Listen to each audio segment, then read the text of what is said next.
Welcome to another question about that. This is United Income Finance Show with Subprime Goals, also known as Jamie, or the other way around. Jamie, how's it going? Yeah, I'm good, Ed. As we know, football never sleeps, and apparently neither does money. So there is plenty of us to be talking about. That was the name of the reboot of the Wall Street franchise, wasn't it? Money Never Sleeps. Exactly, yeah. All right. Very good. We can talk about player sales and purchases today in broad sense. We'll talk about why United are briefing that they can afford Sesko without sales, because they are, because some of the favourites were reporting it.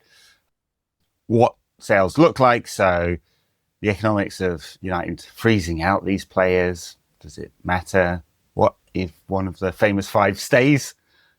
Some details on Rashford. I thought that was interesting because Barcelona gave some details about exactly how much they were paying him and the pay cut and all of that. What a deal for Anthony might look like. Betis are playing poor at the moment, I would say, which may or may not be true. But could they construct a deal that might make sense? And then maybe talk a little bit about Chelsea in the context of Garnacho. Chelsea are willing to spend any money on any player except for Alejandro, it seems. And then a little note on Euro 2025, the women's tournament that just ended with an England victory. Fact as always. All right, let's talk about Sesko. Can United afford him?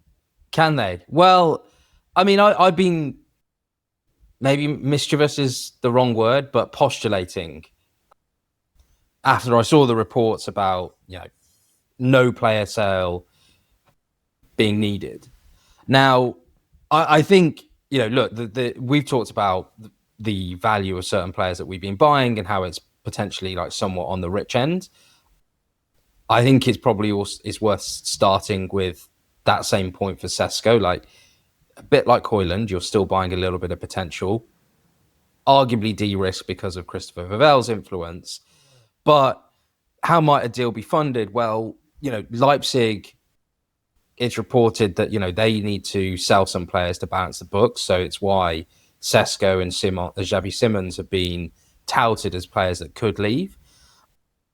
And I think there's kind of probably two ways that a deal could be facilitated without selling a player. I think the first one, which is probably higher up in terms of probability, is trading, in terms of not necessarily much cash being exchanged in the value of a deal, but players being used to exchange. So obviously Højlund is high up on the list at the moment, and that wouldn't completely fill the void. But arguably a question as to would there be other players that could also be included as part of a deal to make up the 70 million euros. I hope it comes down a little bit.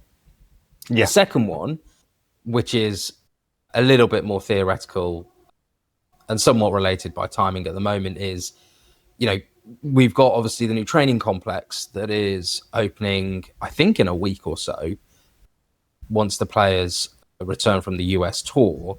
Now, obviously United have lost their training kit sponsor, Tezos, which was worth around about £20 million a year. But they don't have a training ground sponsor. Used to be Aon. For those who are old enough. Yeah. Exactly, yeah. For those who are old enough, we used to have Aon as a partner, and I think that was worth around £15 million a year. If you look at other clubs that have had similar deals, there's not been one, I think, for a while, but they've all been around that mark. Is there a world in which United could be selling the training kit and the training ground as a sponsorship deal together? Hey, Sir Jim. And could that be a way to kind of raise some funds?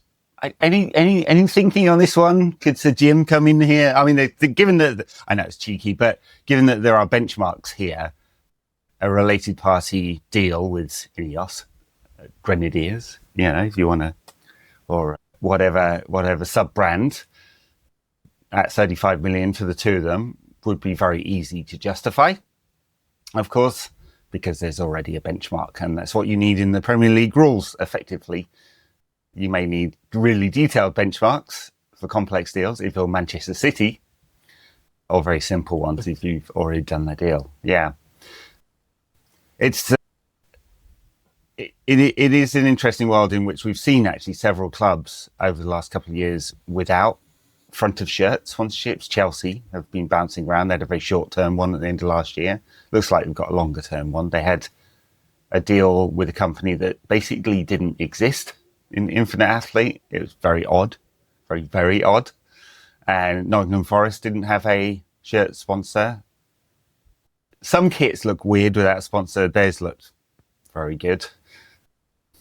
But yeah, United not being without a training kit sponsor is going to be a bit odd. Could they do something there? Yeah, and it'd be a nice way for Mark Armstrong, who, listeners may recall, joined a few months ago now. It would be potentially a nice deal to kind of get the ball rolling and start to kind of lay his stall out a little bit. I don't, if we're talking about sponsorship deals, I would actually prefer something to not be that long term. Right. But say you could do a 3-year deal or a 5-year deal, just because I don't think you're selling at the prime market at the moment. Yeah, exactly. Yeah, and that could help actually facilitate a slightly higher fee in the near term. So they will be entrepreneurial about it, but it's something I'm keeping an eye on. But I do think, coming back to the Sesko point, the players being exchanged may be the most likely, but I think it would be who, because it would be Højlund plus someone. And let's talk about how player exchanges work from an accounting point of view, because that's kind of, there's two versions of this. There's kind of a cash point of view and there's an accounting point of view. And the cash version for United would be quite useful, a swap, because we're a bit cash short. And if Højlund, who's been in the RB group previously, of course, with Salzburg, if he was willing to make a move and be a part exchange in that one, that would be useful for United and useful for RB Leipzig, who get a good young forward who's their kind of player, honestly, young player. From a cash point of view, that'd be useful. From an accounting point of view, sometimes you get these really dodgy ones where they've got a 0 book value and go for a massive amount or something like that, and it's very useful from a PSR point of view. United, as we know from March Critchley's reporting, aren't really in a problematic position on PSR, don't necessarily need to do that. Højlund had quite a high book value. So does this make it useful to do a swap? You'd give him a nominal number, basically. What's his book value at the moment? I guess it's 35 million or something like that. I think maybe it's a bit higher. I think I've got it at just above 40. Just above 40. All right, that makes sense. Yeah. So nominal value of just above 40 to make sure you break even on the book value, and then Sesko would be 60 million euros or whatever. So a little bit of cash would go along with it. Yeah, and I think that's also, bringing back, I think, what we've talked about in prior episodes with Villa and Chelsea. UEFA, in their regulations, they pay very close attention to these swaps, as they call it, the player exchanges and the value. So what tends to happen is if they, smell a rat, so to speak, or something smells fishy, they will peg everything to the book value of a transfer plus any cash that is exchanged. Yeah. And then there's maybe we can go into this in another time, but, there's a complex series of calculations that are done to work out the amortization rate. Yeah. For each player, for each club. Yeah. Involved in the transfer. Yeah, and we should note that Juve are still in trouble with the Italian tax authority over the Artur Melo deal from a few years ago, which looked really dodgy at the time because everyone was like, that player's never worth 80 million euros or whatever it went to. And they said, we don't like the look of this. It's been different in the Premier League, of course, who basically take no view on the nominal values, but Nottingham Forest reserve goalkeeper went to Newcastle for, I think it was £32 million or some crazy number in that whole series of weird PSR deals a year or so back, and he's played like one game. So I'd be looking at that. Follow the money to, which part of Marianaki's and Saudi accounts this money really, fell into, and go, don't like this. But look, the fact that Højlund has a sizable book value, I think, kind of helps United. And I think actually from if we're thinking about broader picture, financial structure, wage architecture that United have got, this wouldn't really change much. No. You've just arguably got a player that's unencumbered by, I wouldn't say bad few years, but, a tough few years that can come in afresh, and financially it's kind of, one for another. Now, if the deal was pure cash, United has spent heavily, obviously, on Mbeumo and 𝐓𝐇𝐄𝐄. I don't know if we know the exact breakdown of the Mbeumo deal. They said 4 installments. I don't think it's been reported about exactly the weighting. 𝐓𝐇𝐄𝐄 is obviously in 3 installments over the next 2 years, so it's quite a heavy amount of cash. But he had a release clause. So what are you going to do? Basically, United had 90 million in cash on hand at the last accounts, and this Bank of America credit line top them all up with some beer maths, and any Sesko deal would not be 60 million, 70 million euros up front. Basically, it couldn't be done. Structure of the deal would really matter if it was in cash. Totally, because I think, doing the back of the envelope, 𝐓𝐇𝐄𝐄 this season would be 45 when you take into account all the fees that come along. 45 in cash outlay. Mbeumo would probably be another just under 20. So you're looking at basically the cash gone, and then you're into overdraft. Yeah. And no more cash coming in from Sir Jim. I mean, he could float United alone at market rates. That would actually be perfectly fine under PSR. It'd have to be a market rate interest rate, as we found out with Manchester City's sort of partial victory over the Premier League a while back. They made a massive fuss about it, and it was just about loans. Arsenal got hit quite hard, but so he could do that. There's certainly routes to United having more money. It's actually not even that difficult to borrow more money. I'm sure Bank of America would increase the credit line if we really needed it. So I don't see that as being a problem, but they have said that they're going to work within their means. So that would be the problem, wouldn't it? Like borrowing money to buy players, unless they're very confident on exits, of course. Exactly. And I mean, to be honest, if you're very confident on exits, there are other funding mechanisms that can be used. Like you could effectively do factoring for that. So for those not aware, you could effectively just kind of get an advance on those fees at a discount, which is effectively what the lending party where they make their money. Something that's actually used pretty frequently in football, and it's how a lot of clubs get around this kind of transfer installment payment terms. They may want all of the fees up front, and so they'll basically kind of take a slight haircut on that by lending against the whole of the transfer fee at the point of the transaction's done. Yeah, absolutely. Well, you're going very nerdy and talk about the future value of money, and so it actually makes a lot of sense to do that as well. All right, there's some interesting mechanics on exits as well, and so one of the sort of tropes we see online a lot from United fans is stick them in the under-21s, freeze them out. That'll teach them a lesson. And United have sort of done that, of course, because the 5 players who were left out of the squad, Ruben and Amorim has said it's not going to play them. They're not part of it. And I think that's been a popular move amongst United fans. There's a cost to that. One, in that you're signalling to the market that this asset has no value. And I think in any kind of negotiations, that's never really a good position to be in. Whatever kind of asset.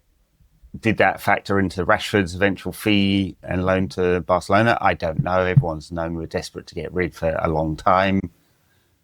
The one interesting thing on Rashford, I don't know if you saw, is that Barcelona basically published the wages he was getting.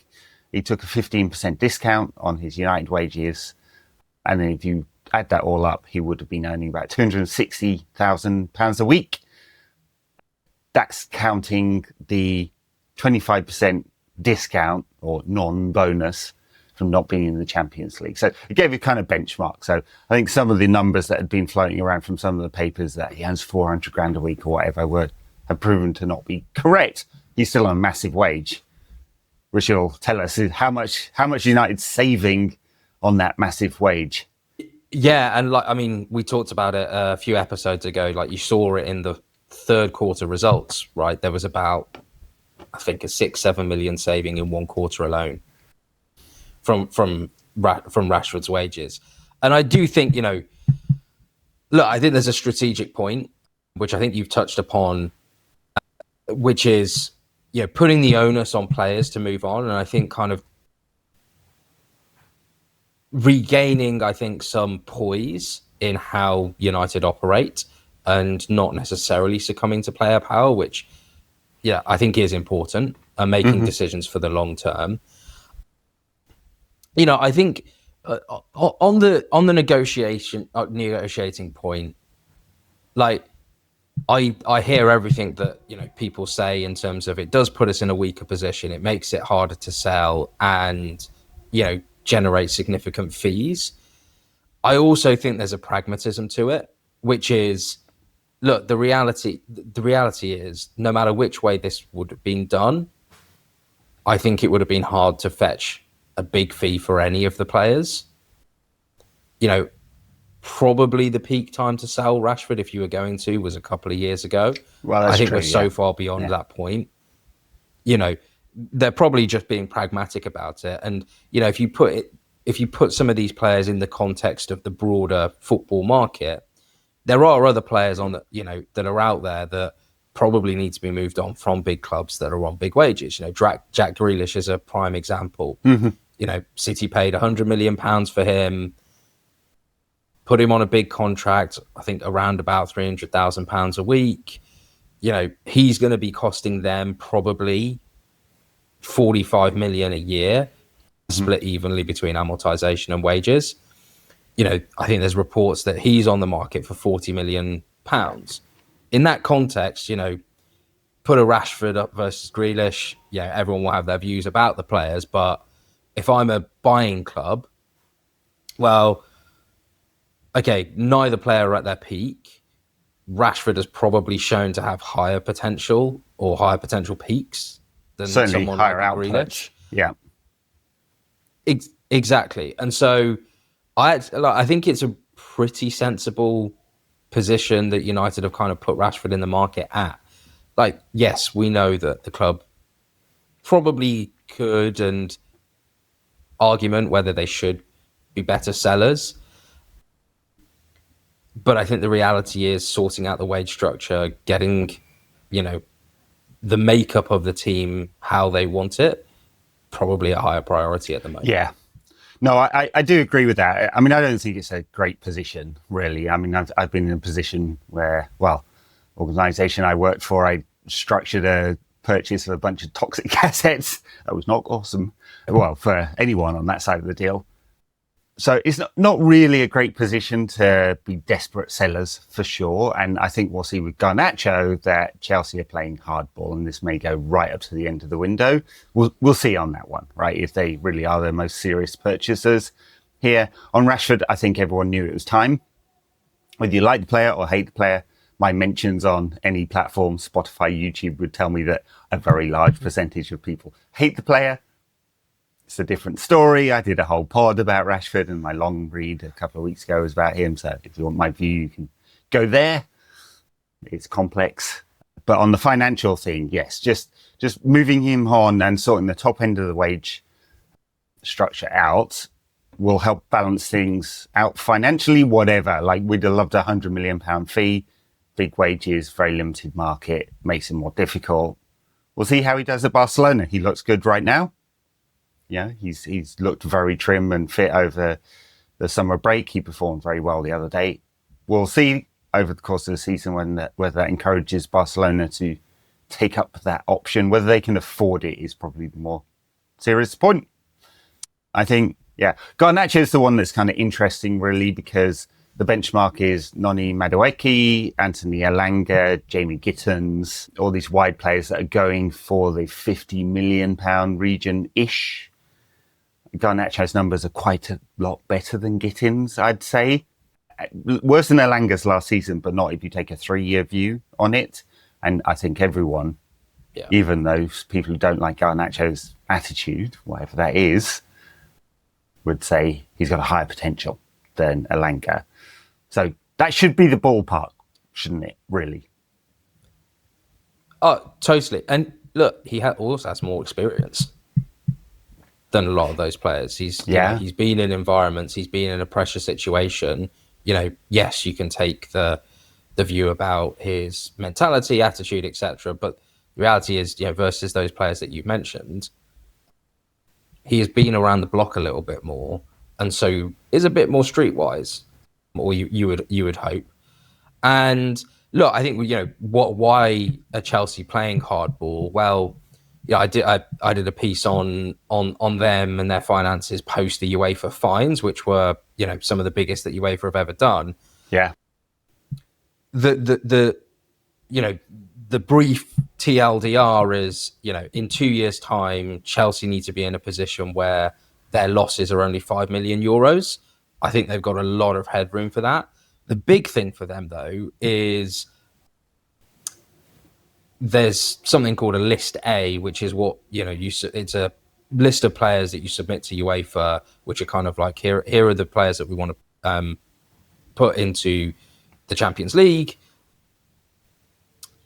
Chelsea are restricted in terms of registering players on that list. They have to, in order to register new players, they have to get rid of cost. So I think it might have been one of the reasons why they sold Noni Madueke. Yeah. There's a couple of other players like Christopher and Nkunku who are quite a big portion of that cost that they also probably want to move on. And don't forget, they've still been buying players, and they've still had players from prior seasons that they bought that are now arriving that probably want to be registered on that list.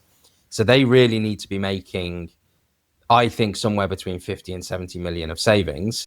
Nicholas Jackson will be one of those players. And obviously they want to then minimize the cost of players that they are now buying. And they're probably trying to play hardball with us, knowing the position that we're in. Yeah, it does make it really interesting.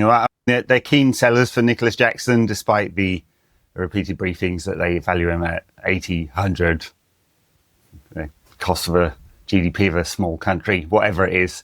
A striker who can't strike the ball, no thank you. But that's a football point, not a finance point. He will go for much, much less than that, unless he goes to Saudi, of course, because Chelsea are both keen and very effective sellers to Saudi.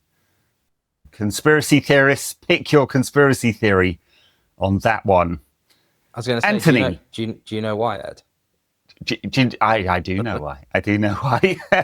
It's funny. I mentioned this on the last pod because I don't really get into finances on that one too much. But Clear Lake do have a sizable LP relationship with the Public Investment Fund of Saudi Arabia. Normally, there are very strict firewalls around this thing and tight LP contract. I could probably publish an old one for listeners to look at what they look like and all of that. But there were also question marks depending on the fund about how exactly you structure those firewalls, because there's both ethical and financial and legal and contractual questions that you normally look into place. But I know why there are conspiracy theories. Also, there's just relationships, right? They have a very strong relationship with people in Saudi Arabia because they built that up through the financial position. So you can take a non-conspiracy theory view of it. They just have a strong relationship with these people. And then Saudi Arabia decide that João Felix is worth £50 million. So amazing. It's amazing how many people value João Felix so highly. He's had one good season his entire career. He's got a great agent. Yeah, mega. He's just amazing. Yeah. Anthony, there's interesting issue here, isn't there, in that United's book value is £32.5 million, I think, right? So we'd really like to not sell below that. Betis seem reluctant to pay that amount or can't afford it, even though they have sold a couple of players this summer. That would be their record transfer. And so they've floated this idea of a partial economic rights sale. I think in reality, I think this is weird reporting, and in reality, this would be a low fee with a massive sell-on, is what they're looking at. Something like half of the 32 million plus a huge sell-on clause, maybe even something like the Mason Greenwood sell-on clause, which is 50% of future sales. Would that work for United to take a hit on the PSR now and make it back later? If I was the person in charge of the purse strings, no. I think he is one of the few players that, you know, has gone on loan, done very, very well, and has actually garnered interest. Yeah. And I actually think, you know, with the change that the club is trying to portray, I think, within the transfer market, you know, whilst I said earlier, you know, there's a reason to be pragmatic, I think actually also where you can, you should be really pushing the envelope. And, you know, could a deal or could a market be, you know, created for Antony? I think so. You know, and the reality is Betis have made a surplus on transfer fees of around 30 million euros this year. And so I think there is also an argument to say, well, okay, if you do really want him and you're making all of these positive noises, you should actually back that up a little bit. Yeah. Exactly. And I think, you know, Antony has also indicated, I believe, that he is willing to, you know, make some adjustments or amendments to how he is compensated in order to kind of get the deal through. So I don't think United will be countenancing an offer like that, or at least not at this stage. Maybe as we go through the transfer window, things may evolve and, you know, needs must. But I think right now the right decision would be to hold out. Yeah, I think so. I mean, even a loan is kind of problematic. I mean, you can make the wages back. Maybe there's a small fee. United would be outlaying a significant amount on amortization of his deal from Ajax anyway. It was sort of pragmatic last season to do that for half a season. For a full season this season, there's some pain, financial pain that comes with that. Same with any kind of structure where you take a low fee up front and a high sell on. So yeah, see where the market takes you. There's probably interest, £30 million around about for a player who did well in La Liga last season. It doesn't seem outrageous. We might have been having a different view at the beginning of last season, like, yeah, 6 months in when he was not playing, it was terrible and not, there was no output and he had this massive fee. But with his book value where it is and his performance in La Liga, it doesn't seem outrageous as a number to try and hit. Especially compared to some of the other wingers, right, who have gone for the fees we've just mentioned, that are well into the 50s. Totally. And I think, you know, when you look at United's books, out of the famous five, which I might use again, actually, out of the famous five, he's probably costing United the second most after Sancho. And so if you want to, you know, restructure things, get your finances looking like they're in the right shape, which will be important for future conversations, he is definitely one where I don't think you really want to take the hit. I'm hopeful that we won't have any of these players left on our books at the end of the window. I mean, Garnacho and Antony, there's certainly a market there for them. Tyrell Malacia, who knows, but the cost to United annually is tiny. Basically, he's on small wages and he came on a small fee. Someone will take him, probably a loan, I imagine, to prove out his fitness. And then the last one is Sancho, and this is taking a while because Chelsea didn't take up the option, or Sancho asked for too big a wages. Who knows? His wages would be very difficult for anyone in Spain and Italy to afford, bar Barcelona and Real Madrid. Atletico could probably afford it too. Anyone else? There was a lot of talk about Juve. They would not pay the kind of wages he's earning, I would say. Is there a market for him? And is he willing to take a discount on his future wages? United will end up subsidising for his final year of his contract, I imagine. 5 million or so, something like that would cover half of it. That seemed fair, but it's the 4 years after that that is the problem for Sancho, it would appear. Yeah, and I think United will, as you say, will probably put some level of contribution towards it. Not too big, but some level. But without wanting to get kind of all pious, like, he probably does need to take a look at where he is and where he wants to go. There's been talk about a move to Turkey, which we've discussed in the past, which I think is effectively to preserve his wages. But, the advice he's getting is important right now. There is a school of thought where if you take a wage cut and you can guarantee that for 4 years, there's a world in which that's better than, one more year of a very big contract, because the reality is wherever he goes, it's going to be pretty hard for him to get anywhere close to what he's on at the moment. Absolutely. And so he's he's at that part of the journey. Does he go back to somewhere that he knows, like a Dortmund? Again, they won't pay him the same wages. A 15 million break-even fee is probably doable for them, particularly post Jamie Gittins. But I think, I think he needs to be one to make the call. Yeah, and he probably needs to be real about where his career is going. As you say, he could go to Turkey, and it's obviously there's a lot of stars there at the moment, and it's not a particularly weak league, but he's never going to win the Champions League with a Turkish club. What does he want for his future career? Also, is he interested in playing for England again? The FA may have a different view on whether should be part of anything, but he's got to revive his career as much as I imagine he feels angry about what's happened in his 3 or 4 years at United.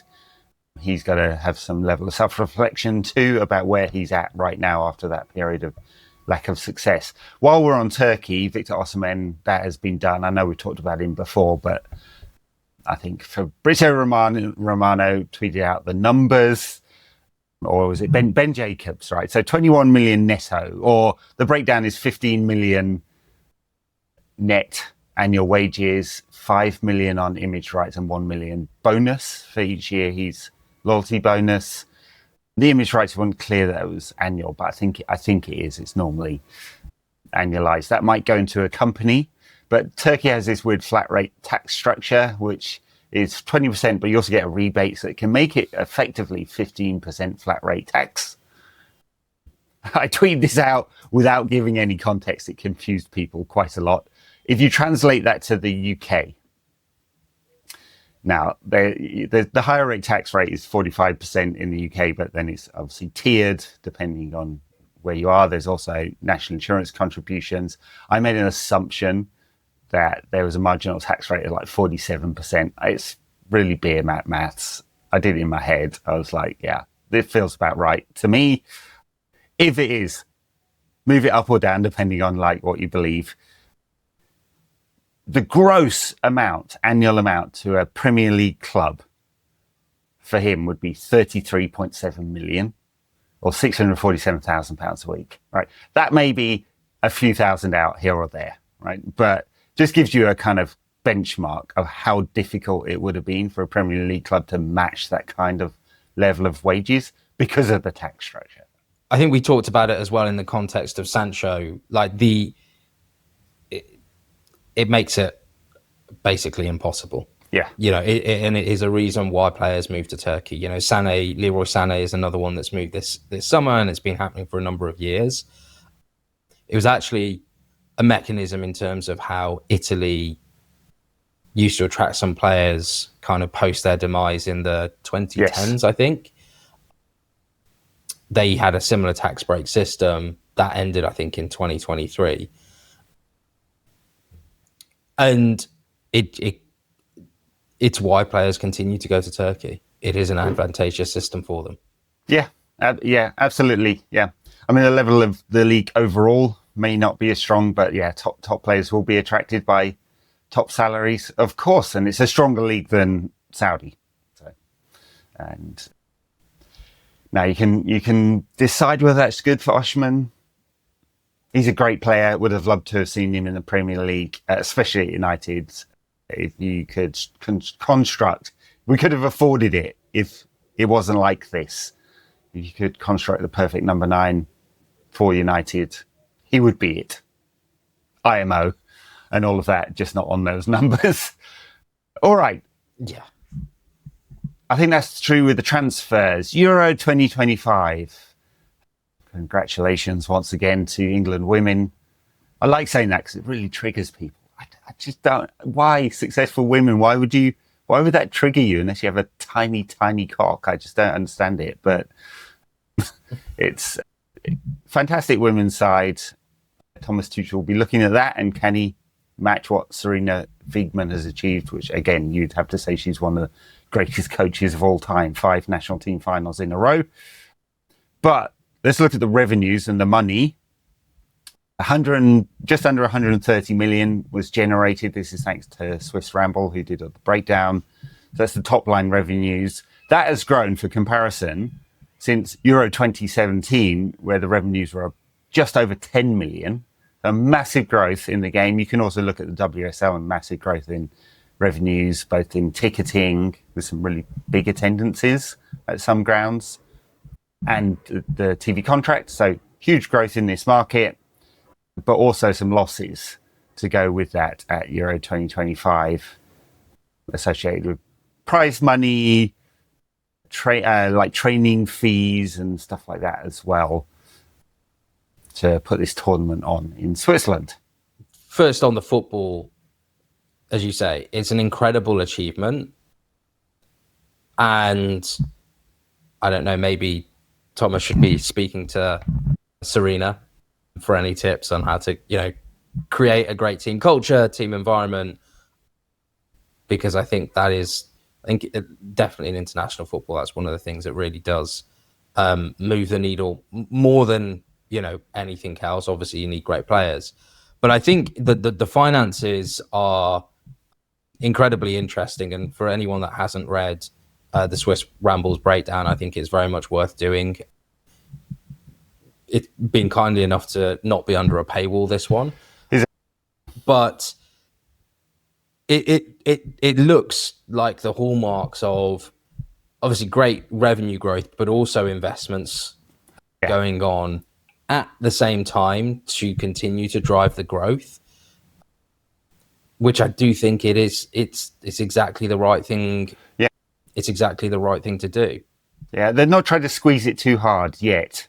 I mean, I'm sure at some point, because UEFA and FIFA just can't help themselves, they'll, as this market grows, they'll try and squeeze more revenue out of this. But yeah, they invested in, as I said, the training facilities, greater workforce, security costs. Swiss Ramble notes, and TV coverage of the quality of the TV coverage has gone up. So rather than have a single fixed camera, in fact, these days you can get pretty good TV coverage with an AI-driven single fixed camera. You don't need a camera person who tracks the ball.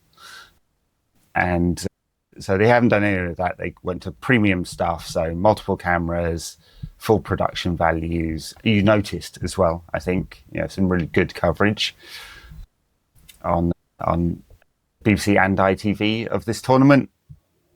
And so, overall the tournament made a loss, but you can see in the top line revenues what a massive growth in the market there is. Note to Sir Jim for Manchester United women, who did buy a player yesterday, one of the Swedish national team midfielders. But there is opportunity in this market if you want to look at it in pure financial terms. There is demand there as well. I think WSL average crowds they've gone up really steeply over the years, and a lot is driven by Arsenal and partly Chelsea using the main stadium as well. It does attract people to come. We've done that at Old Trafford a couple of times. Hasn't really driven massive crowds yet. I'd suggest putting a bit of effort into the marketing to really drive people to be there. 3 United women in that Lionesses squad. There's reason to be hopeful in the finances of that team. No, totally. And I think also, you know, when you look along the spectrum of what's been happening at other Premier League clubs selling their women's team, I don't know why it was ever mooted that United would kind of countenance such a thing.